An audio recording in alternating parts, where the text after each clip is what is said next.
नमस्कार। दूरदर्शन हिमाचल के कार्यक्रम स्वस्थ जीवन में आप सभी का स्वागत है। स्वस्थ जीवन कार्यक्रम में हम आपके लिए लेकर आते हैं स्वास्थ्य संबंधी उपयोगी जानकारी और इसी अंक में आज हम बात करने वाले हैं बरसात के मौसम में स्वास्थ्य की देखभाल विषय पर। और इस विषय पर जानकारी देने के लिए आज हमारे साथ कार्यक्रम में मौजूद हैं डॉक्टर अमित सचदेवा जी, जो कि सामुदायिक चिकित्सा औषधालय आईजीएमसी शिमला में सहायक आचार्य के रूप में कार्यरत हैं। सर, आपका आज के कार्यक्रम में बहुत बहुत स्वागत है जी। तो सर, आज हम बात करने वाले हैं बरसात के मौसम में किस तरह से देखभाल कर सकते हैं अपने स्वास्थ्य की। तो अक्सर हम देखते हैं कि लोग बात भी करते हैं कि बरसात है, बीमार हो गए हैं, वायरल हो गया है। तो सबसे पहले मैं आपसे यही जानना चाहूँगी कि बरसात का और बीमारियों का क्या आपस में संबंध है, क्या है इसका जो कैसे एक दूसरे से ये जुड़ा है? देखिए, बरसात और बीमारी जी दोनों आपस में कैसे जुड़े हैं। जी बरसात के मौसम में आपने देखा होगा ह्यूमिडिटी वातावरण में बढ़ जाती है जी और इसी की जगह जगह जल भराव भी होने लग जाता है। तो ह्यूमिडिटी के कारण जो वायरस है, बैक्टीरिया है, इनकी ग्रोथ बहुत बढ़ जाती है। सेकेंडली, जो पानी भर जाता है तो उससे मच्छर बहुत ज़्यादा पैदा हो जाते हैं और वही गंदा पानी कई लोग बिना उबला हुआ पीते हैं तो उससे पेट की बीमारियां बढ़ जाती हैं। जी पानी इकट्ठा होने के कारण कई लोग अनहाइजीनिक उसमें जाते हैं तो वो अनहाइजीनिक के कारण वो वाली बीमारियां बढ़ जाती हैं। तो शायद मच्छर से रिलेटेड लोग हों, गंदे पानी से रिलेटेड लोग हों या नमी ज़्यादा बढ़ने के कारण, ग्रोथ के कारण ज़्यादा हो तो बीमारियां बारिश के मौसम में बढ़ जाती हैं। जी, तो मतलब जब पानी इकट्ठा हो जाता है और लोग थोड़ा अनहाइजीनिक रहते हैं तो उससे ज़्यादातर बीमारियां हमें देखने को मिलती हैं। तो सर, बरसात में ऐसी कौन सी आम बीमारियां हैं जो देखने को मिलती हैं हमें? जैसे मैंने कहा गंदा पानी, तो गंदा पानी पीने से गंदा पानी पीने वाली बीमारियां जैसे कि typhoid, hepatitis A, E, diarrhoea, dysentery, ये सारी बीमारियां पानी से बढ़ जाती हैं। इससे पानी इकट्ठा हो जाता है तो मच्छर जनित रोग जैसे कि डेंगू, मलेरिया, चिकनगुनिया, ये वाली बीमारियां भी बढ़ जाती हैं। जी, तो हमें काफ़ी ज़्यादा देखने को मिल सकती है बरसात के मौसम में बीमारियां। तो सर, एक और जो शब्द काफ़ी ज़्यादा प्रचलित है या आम बोलचाल में कहा जाता है कि वायरल हो गया है या वायरल बहुत ज़्यादा फैल रहा है, तो ये वायरल है क्या आखिरकार?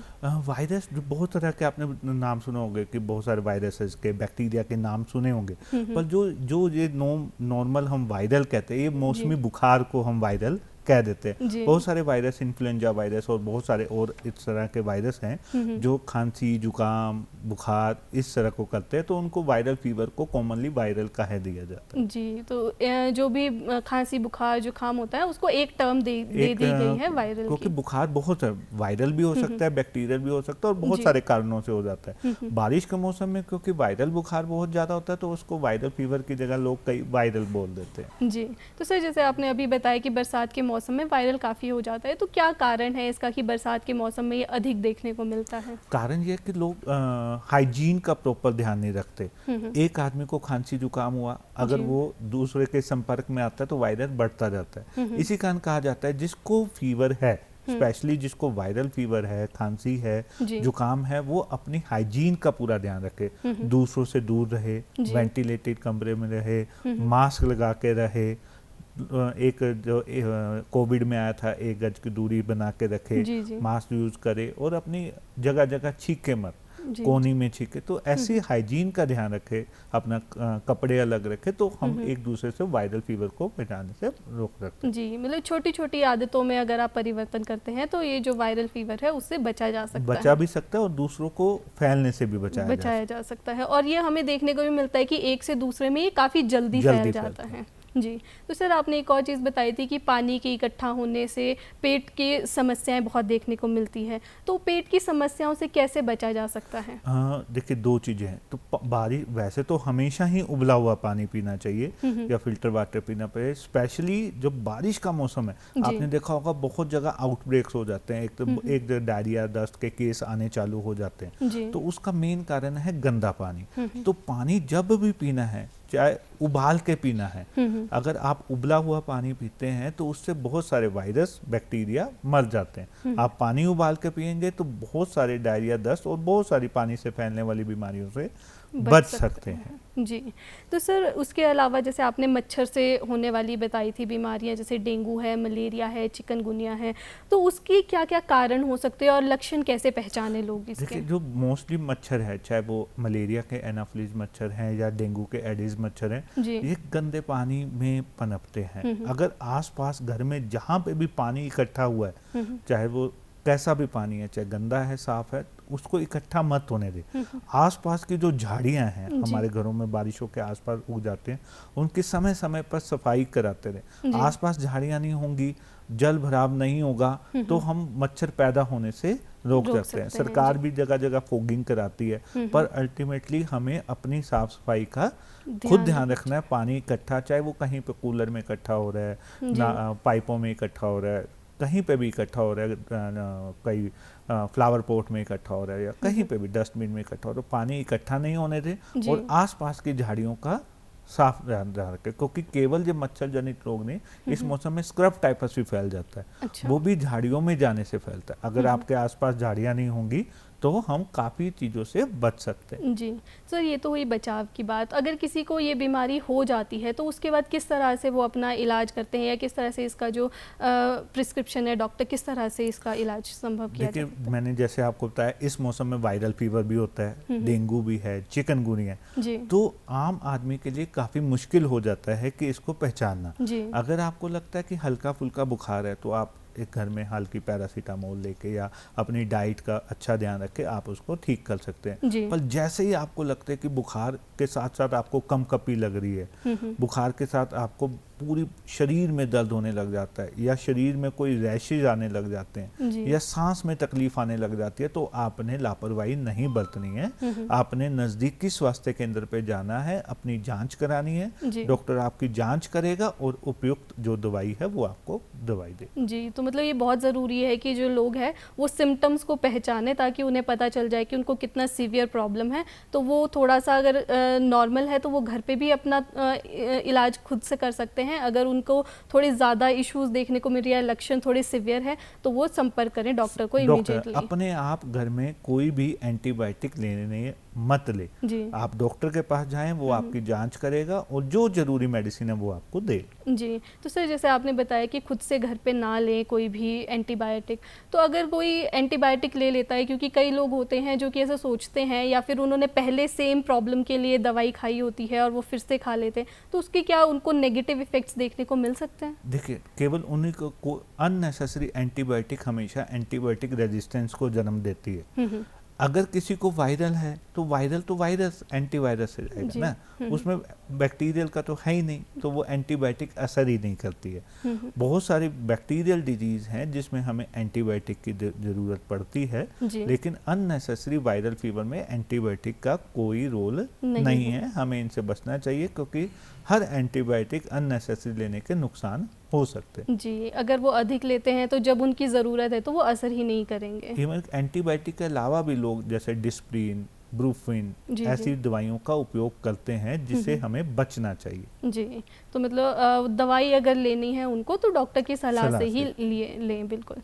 तो सर जैसे आपने एक हाइजीन की बात भी कही थी कि हाइजीन ज़्यादा मेंटेन नहीं होती है, तो किस तरह से हाइजीन मेंटेन किया जा सकता है? किस तरह से वो अपने पानी की समस्या है जो इकट्ठा हो जाता है, किस तरह से उसकी निकासी प्रॉपर तरीके से रखें, ताकि उनकी हाइजीन भी मेंटेन रहे और उनको स्वास्थ्य पे बुरा असर भी ना पड़े? देखिए, 2-3 चीज़ें बहुत ध्यान में रखने वाली बात है कि अगर किसी को वायरल है, जैसे मैंने बताया, वो मास्क लगा के रखे और दूसरों के संपर्क में आने से बचे और अपने कपड़े और सब कुछ अलग रखे।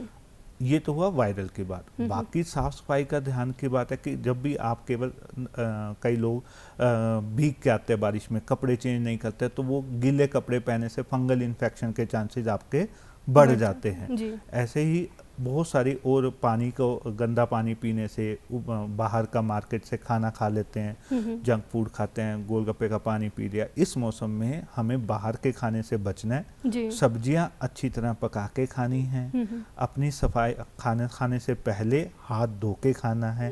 तो ऐसी छोटे छोटे स्टेप्स हैं जिसमें हम अपनी हाइजीन का ध्यान रखते हुए, पर्सनल हाइजीन के साथ फूड हाइजीन का ध्यान रखते हुए, एनवायरमेंटल हाइजीन का ध्यान रखते हुए, अगर हम इन चीज़ों का ध्यान रखेंगे तो बहुत सारी बीमारियों से हम स्वतः ही बच सकते हैं। जी, तो सर जैसे आपने बताया कि उन्हें एक डिस्टेंस मेंटेन करना चाहिए दूसरे लोगों से भी, ताकि उनको बीमारी फैल ना जाए, खुद भी वो बचे रहें और दूसरे भी संक्रमित ना हों।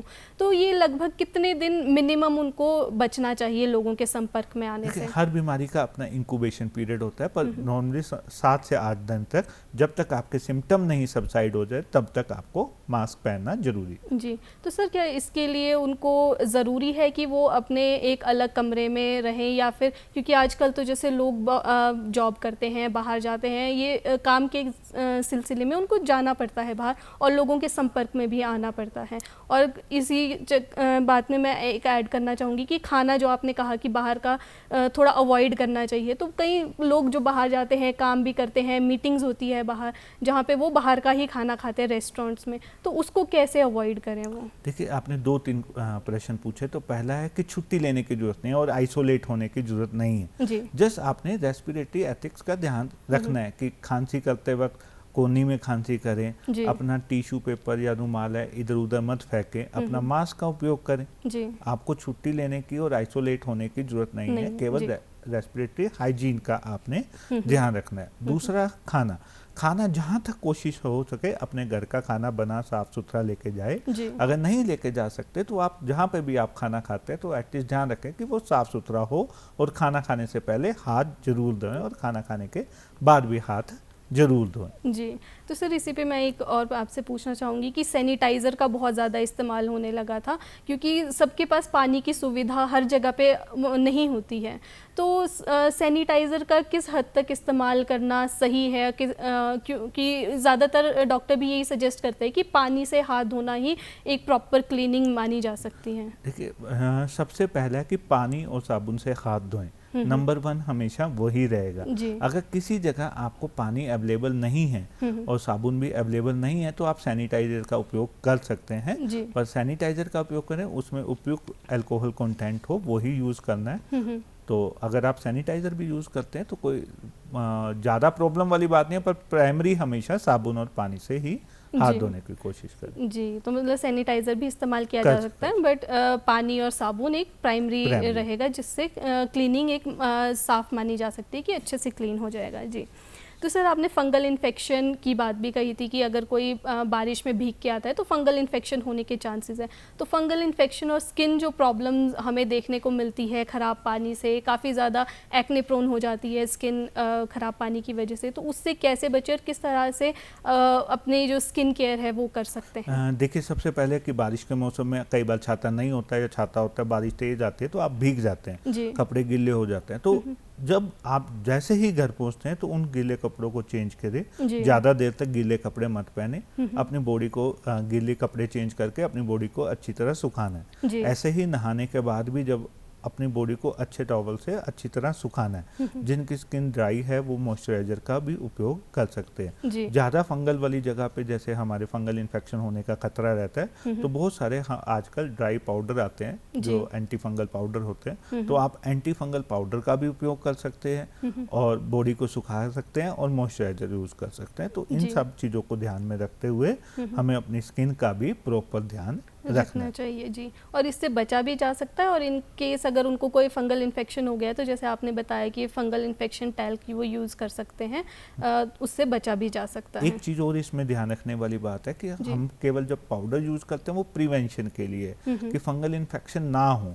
अगर किसी को मतलब हाइजीनिक अच्छी ना रहने के कारण फंगल इन्फेक्शन हो गया है तो अपनी तरफ से कोई घर वाली दवाई यूज़ नहीं करनी है। बिना डॉक्टर की सलाह से आप कोई भी, बहुत सारी ऐसी ट्यूब्स आती हैं मार्केट में जो लोग बिना प्रिस्क्रिप्शन से यूज कर देते हैं, उसमें स्टेरॉइड होता है तो वो स्किन को और भी खराब कर सकता है। आप नज़दीकी स्वास्थ्य केंद्र जाएं, डॉक्टर को दिखाएं, वो आपको उपयुक्त दवाई लिखेगा, क्योंकि बहुत सारे स्किन इन्फेक्शन फंगल नहीं होते हैं। कई बार डर्मेटाइटिस भी होता है या बहुत सारे और इन्फेक्शन होते हैं जिसमें एंटी फंगल देने की जरूरत नहीं होती। तो वो डॉक्टर आपको चेक करेगा और उपयुक्त दवाई देगा। जी, तो सर जैसे अभी आपने बताया कि सारी जो प्रॉब्लम्स है वो फंगल इन्फेक्शन नहीं होता है, तो घर पे किस तरह से कुछ ऐसे क्या लक्षण है जो घर पे ही लोग पहचान सकते हैं जिसके बाद वो डॉक्टर को संपर्क करें? अगर पहली बात है कि हमें इनसे बचना है, अपनी स्किन को साफ रखना है, गीले कपड़े ज़्यादा नहीं पहनने पहनने हैं, जी। अपनी बॉडी को हमेशा सूखा रखना है बारिश के मौसम में, ताकि जी। फंगल इन्फेक्शन ना हो। अगर इन केस फंगल इन्फेक्शन होता है, आपके ज़्यादा इचिंग होती है, रात को ज़्यादा इचिंग होती है, जी। कोई घाव बन जाता है, कोई रैश बन जाता है, कोई ऐसा बाउंड्री होती है, तो वो सारी हमें ध्यान रखना है। अगर ऐसा कोई भी निशान बॉडी में एक्स्ट्रा बनता है तो जी। डॉक्टर को दिखाना है, तो वो फंगल हो सकता है या डर्मेटाइटिस कोई इन्फेक्शन हो सकता है। जी।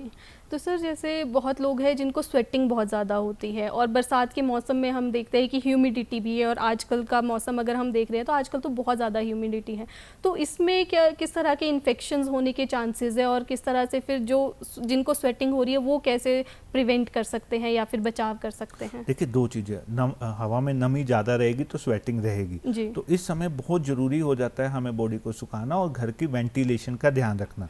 अगर कई बार खिड़की बंद बहुत समय तक रहे तो घर में वेंटिलेशन नहीं होती, जिसके कारण स्किन इन्फेक्शन या रेस्पिरेटरी इन्फेक्शन भी बढ़ने के चांसेस होते हैं। तो इस समय बहुत ज़रूरी है अपने घर में वेंटिलेशन रखना, खिड़कियाँ भी खुली रखें ताकि हवा की क्रॉसिंग हो, और हम क्रॉस वेंटिलेशन से बहुत सारी फंगल और रेस्पिरेटरी इन्फेक्शन को कम कर सकते हैं। जी।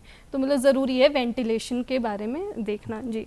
तो सर अगर हम बात करें इम्यूनिटी की, अभी हम बचाव की बात कर रहे हैं, इम्यूनिटी एक ऐसी चीज़ है कि जब इम्यूनिटी अगर आपकी स्ट्रांग है तो फिर बीमारियां होने के चांसेस कम हो जाते हैं काफ़ी % तक।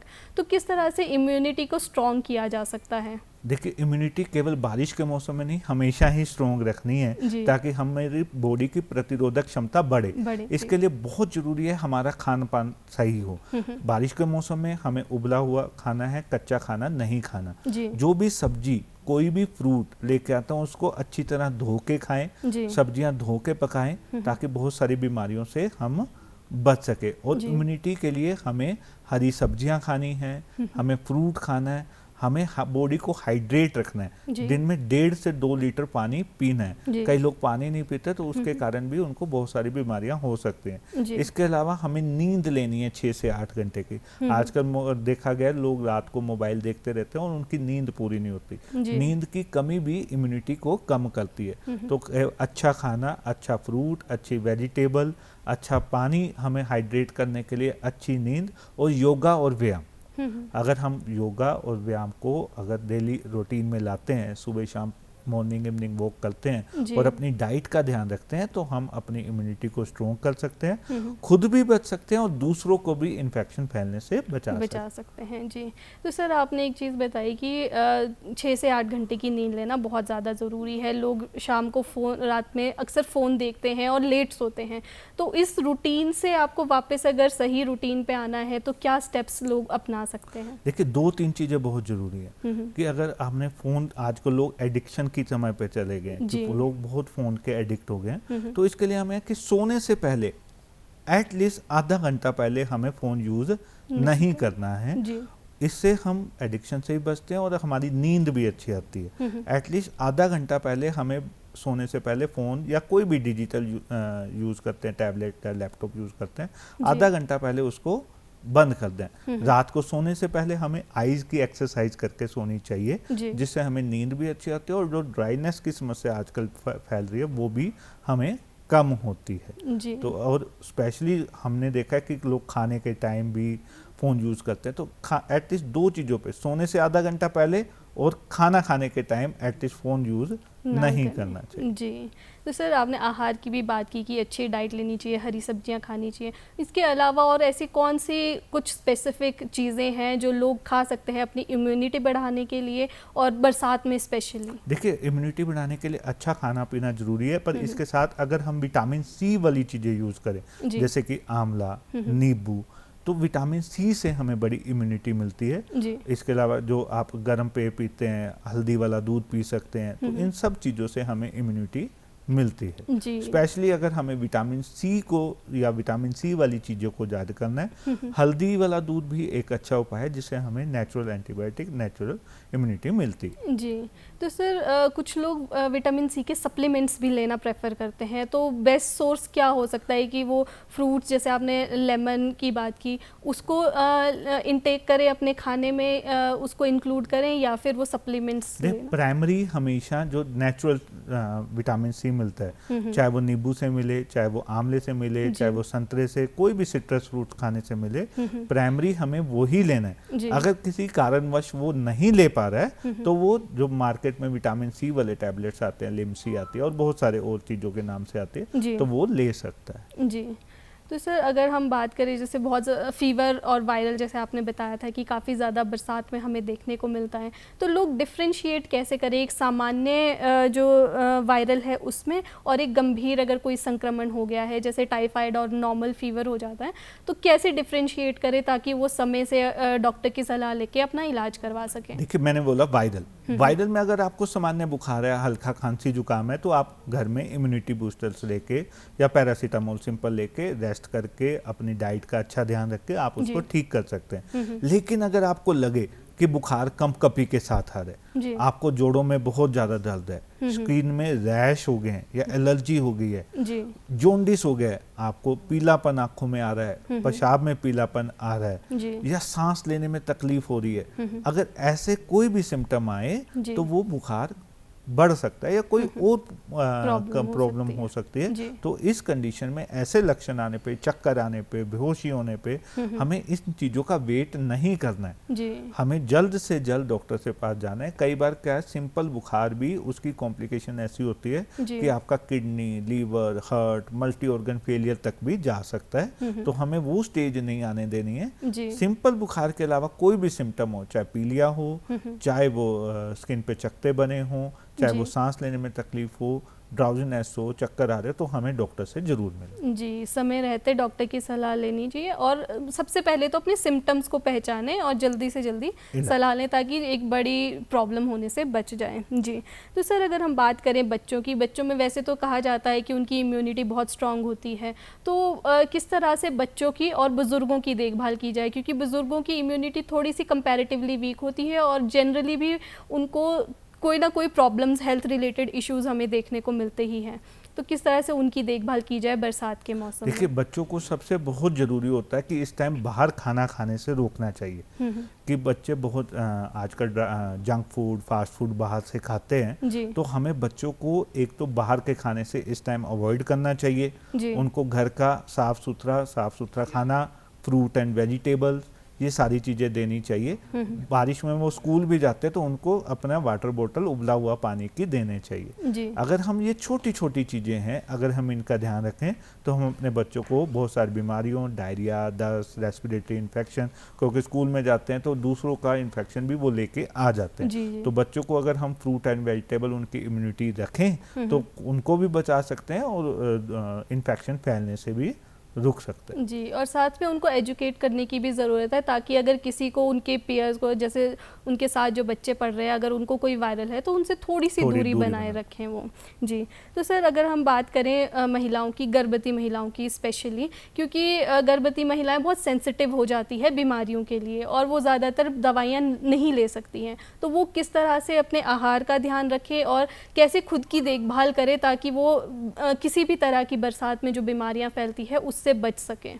देखिए, गर्भावस्था एक बहुत ध्यान रखने वाला पीरियड है और इसमें वैसे भी डाइट की रिक्वायरमेंट बढ़ जाती है। उसमें केवल आपको अपना ध्यान रखना, अपने गर्भ में पड़ने वाले बच्चे का भी ध्यान रखना है। तो नॉर्मली भी उसमें कैलोरी रिक्वायरमेंट या आहार की रिक्वायरमेंट बढ़ जाती है, पर कई जगह देखा गया है कि महिलाएं कम खाना स्टार्ट कर देती है, तो हमें उनको ध्यान है एक डाइट एक्स्ट्रा लेनी है हमें, ताकि उनको 400 से 500 किलो कैलोरी एक्स्ट्रा कैलोरी मिले। हमें उनकी डाइट का ध्यान रखना है, एक्स्ट्रा डाइट देनी है और डाइट देते वक्त हाइजीन का भी ध्यान रखना है ताकि उनके पास अच्छा उबला खाना जाए। स्पाइसी फूड खाने से बचना है, पानी का सेवन करना है और समय समय पर जैसे उनको एंटीनेटल चेकअप के लिए जाते हैं, हर महीने की 9 तारीख को भी प्रोग्राम होता है, तो अपनी समय समय पे अपनी जांच करानी है और अपनी डाइट, नींद और पानी का ध्यान जरूर रखना है। और जो 6 महीने लास्ट में जो उनको आयरन और फोलिक एसिड की टैबलेट्स मिलती हैं, उनका सेवन भी जरूर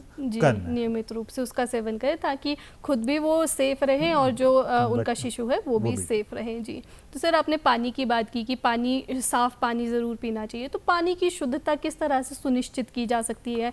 बॉइलिंग करना तो एक है ही, उसके अलावा और क्या चीज़ें ध्यान में रखनी चाहिए? देखिए, बारिश के टाइम में हमें ध्यान रखना है कि बाहर से कोई भी पानी आ रहा है, चाहे वो नल से पानी आ रहा है, चाहे वो बोरी से पानी, पहला काम है बोरी से पानी नहीं पीना है, क्योंकि बारिश में आसपास का जो गंदगी होती है वो बॉडी में मिल जाती है और वो पानी साफ पानी पीने लायक नहीं रहता है। अब बहुत समय अभी आपने देखा होगा, बहुत समय समय पर हर जगह पे आउटब्रेक्स डायरिया डायसेंट्री के होते हैं, वो उसमें से काफ़ी कारण बॉडी का पानी पीना होता है। तो बाहर का पानी हमें पीने से अवॉइड करना है।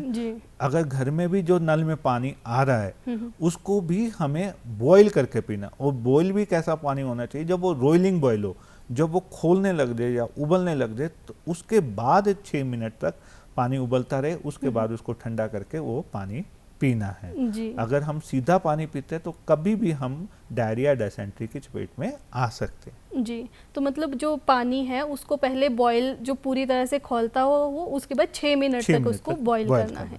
जी, तो सर इसके अलावा कंजक्टिवाइटिस हो जाता है या फिर हैजा हो जाता है, तो उससे कैसे बचें? देखिए, जैसे मैंने कहा कि रेस्पिरेटरी इन्फेक्शन बढ़ते हैं, स्किन इन्फेक्शन बढ़ते हैं, डायरिया डिसेंट्री बढ़ती है, ऐसे ही आई इन्फेक्शन बढ़ा, कंजक्टिवाइटिस बैक्टीरियल और वायरल दोनों के कारण है। कि उसका कारण है, जो हो सकता है कि किसको खांसी जुकाम है, वो गंदा टॉवल या गंदा हैंकी उसके लग गया, या किसी को बाहर से गंदा पानी आंखों में आ गया। तो हमें इन चीज़ों का ध्यान रखना है कि घर आए, अपना हाथ मुंह अच्छी तरह साफ करें और अपनी बॉडी को सुखा के रखें। और जिसको इन्फेक्शन है, जिसको वायरल कंजक्टिवाइटिस है या कोई भी वायरल इन्फेक्शन है, उससे थोड़ी दूरी बना के रखें और अपने घर में वेंटिलेशन प्रॉपर रखें। जी बिल्कुल। तो सर जैसे आपने हमें किस तरह से बरसात में अपने स्वास्थ्य की देखभाल करनी चाहिए और बीमारियों से बचा जा सकता है, उसके बारे में हमें और हमारे दर्शकों को महत्वपूर्ण जानकारी दी और यहाँ आने के लिए वक्त निकाला, उसके लिए आपका बहुत बहुत धन्यवाद। तो दर्शकों, आज के कार्यक्रम में हमने जाना कि किस तरह से आप बरसात के मौसम में बीमारियों से बच सकते हैं और अपनी देखभाल कर सकते हैं, जिसमें हाइजीन एक सबसे बड़ा रोल निभाता है। आप अपने आप को हाइजीनिक रखें, वेंटिलेशन रखें अपने घर में और अपने आप को सेफ रखें। आज के कार्यक्रम में केवल इतना ही। आपसे फिर मुलाकात होगी अगले अंक में। तब तक के लिए हमें इजाज़त दीजिए। नमस्कार।